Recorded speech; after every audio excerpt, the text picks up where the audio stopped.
When the work dried up in towns like Detroit and Cleveland, the people who lived there were told that cities rise and fall, and there was nothing anyone could do about it. A city on the other side of the world, in the very same situation, set out to prove that was a lie. To build a new high-tech economy from nothing, through sheer force of will. That city was Chongqing, China, a place wrapped in mountains and fog, 1,000 miles from the nearest ocean, its old low-tech industries dying and taking the city's livelihood down with them. By every rule of economics, it was Chongqing's turn to become poor. But Chongqing decided not to become poor. It decided to build an entirely new, high-tech economy for itself, even though the market said this was the last place on earth it could be done.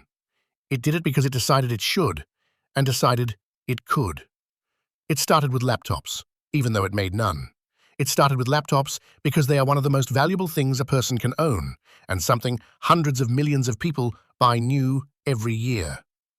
This is the story of how Chongqing built a global industry from nothing in the time it takes to earn a college degree, and proof that almost any community on Earth, with leadership willing to act, can build a better life for its people. Chongqing was an old industrial city, built generations earlier around steel mills, machine works, and giant state-owned factories. By the 1990s, that old economy was breaking down. In a single decade, the city shed more than 1 million state jobs, close to half of all it had. And still, the people came. Chongqing is not really a city. It is a region of more than 30 million, most of them rural and poor. Then, China dammed the Yangtze River, and the city had to swallow 1 million more. Whole towns drowned under the rising reservoir, and every one of those people needed somewhere to live and something to do. Millions of people, nowhere near enough work. Economists have a rule for places like this, that you do not choose your future. Geography chooses it for you. The market chooses it for you. A place is rich or poor for reasons no one controls. One man looked at that rule and decided it was a lie. His name was Huang Qifan. He was the city's chief economic strategist, soon to be its mayor, and he had spent a career studying how modern industries actually get built. He had watched other inland cities try and fail. Here is what they all did. A poor city wants a famous factory, so it offers cheap land, cheap power, a tax holiday, and sometimes a big-name company takes the deal and builds an assembly plant. And then, nothing happens. Because the factory only does the final step. It snaps together parts made somewhere else. The screens, the chips, the boards, the casings, all the value still comes from the coast. The city gets a new building and a few jobs. The real value and the real industry stays where it always was. Huang saw that trap, so he made a decision that sounded insane. He would not chase a single factory. He would build an entire industry. The whole machine plus everything that goes into it. But a supply chain needs something to feed. Before a single laptop could be built in Chongqing, Huang needed a customer big enough to make the whole gamble worth it. So, he went after the biggest one alive. The customer he wanted was Hewlett-Packard. In 2008, the largest PC maker in the world. In May of 2008, a Chongqing delegation flew to America to make its pitch. While they were there, the ground back home tore open. The Wenchuan earthquake, one of the deadliest in China's history, killed tens of thousands of people a few hundred miles from Chongqing. HP grew nervous. Who builds a global factory in earthquake country? So Huang answered with geology. Maps showing Chongqing sat on solid rock, far from the fault that had ruptured. Then he made HP an offer no other city would dare. Bring your laptops here, and within 3 years, the city will have built you a supply chain with 80% of every part made within a 1-hour drive. And if a part ever has to come from farther away, Chongqing will pay the difference. In October of 2008, HP said yes.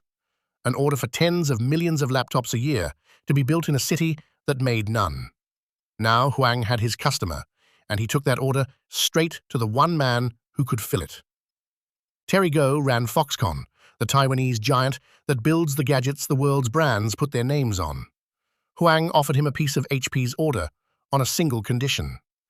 Go had to bring his parts makers with him, not just the assembly plant, the whole supply chain. Go's answer became famous.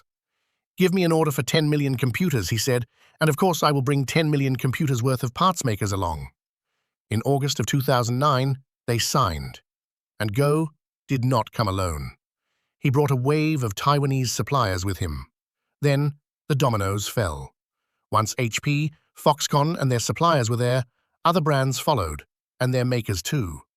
Within 2 years, the city that built almost no computers had more than 1,000 parts makers and 6 of the world's top laptop brands building inside it.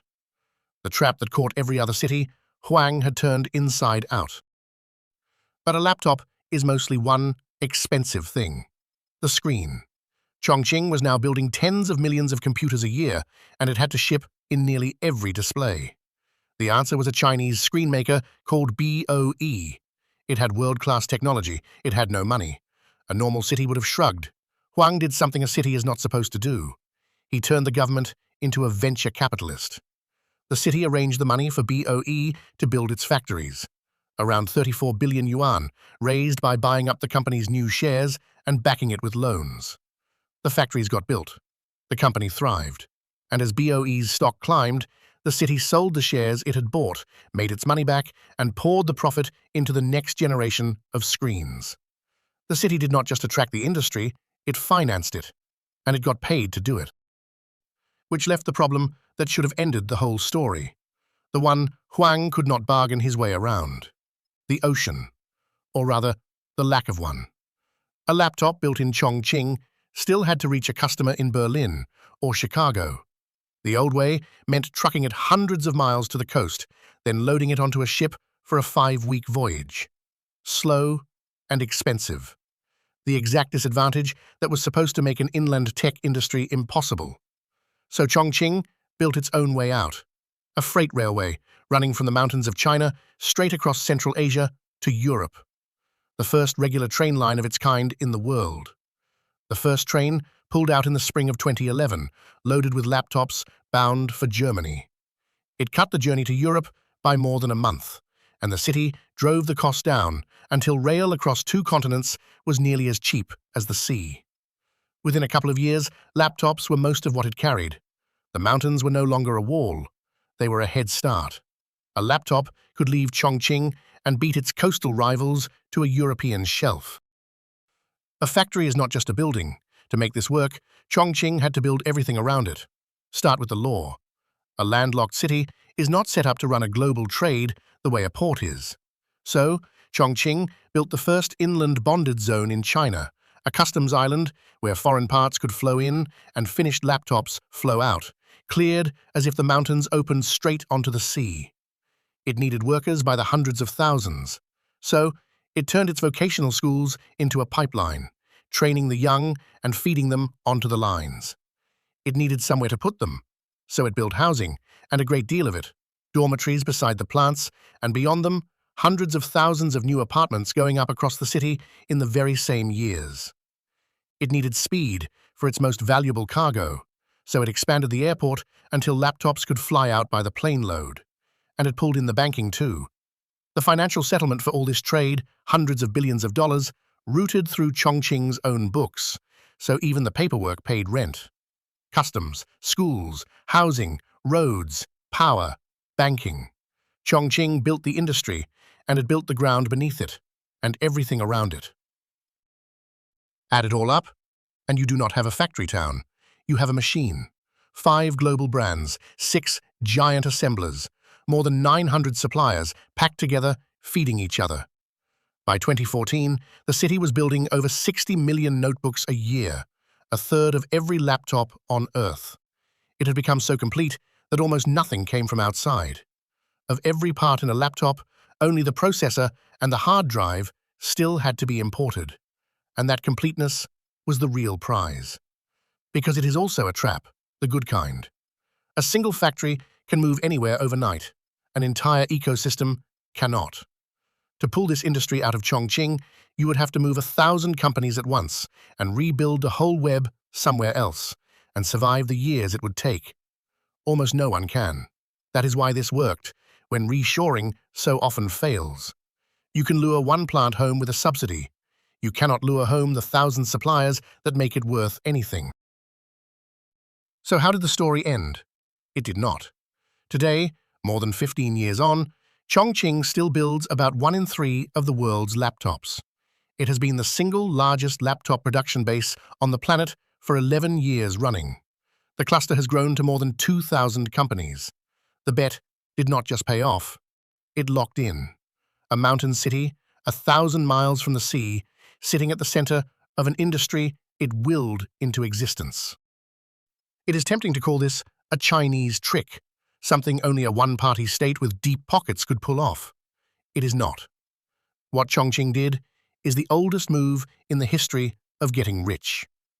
A government, or an elite, decides to own an industry and then does whatever it takes. Poach the know-how, pull in the whole chain, pay for it themselves, and weld it all to one place no rival can copy. A group of Boston investors did it on an American river in the 1820s. They bought the rights to the water power first, then built an entire textile city from scratch, run on machine designs smuggled out of Britain. They named the city Lowell, after their dead founder. An English king did it in 1331. The best cloth in Europe was woven in Flanders, so Edward III invited the Flemish weavers to England, protected them, and choked off the raw wool they depended on, until the industry crossed the Channel and became England's. Venice did it with glass. It moved every glassmaker onto a single guarded island, so no one could steal the secret.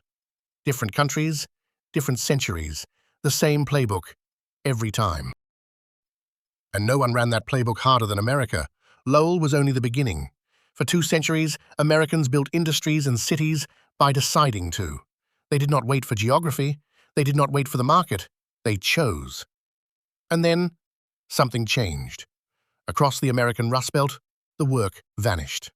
The steel mills, the auto plants, the factory towns that had built the world's largest middle class went quiet, one after another, and their people drifted away. And America told itself a different story, that this was simply how things go, that decline was natural, that nothing could be done. A few of those cities have clawed back a measure of prosperity since, on hospitals and universities, but none has come close to the broad, working-class prosperity it once had. And in the cities that did boom, America stopped building the one thing working people needed most: homes. It built so few that the workers who kept those cities running could no longer afford to live in them. Chongqing is the proof that none of this had to happen. A city with the very same wound, millions of people, and a dying old economy decided its future was not something to wait for. It was something to build. So, it built one.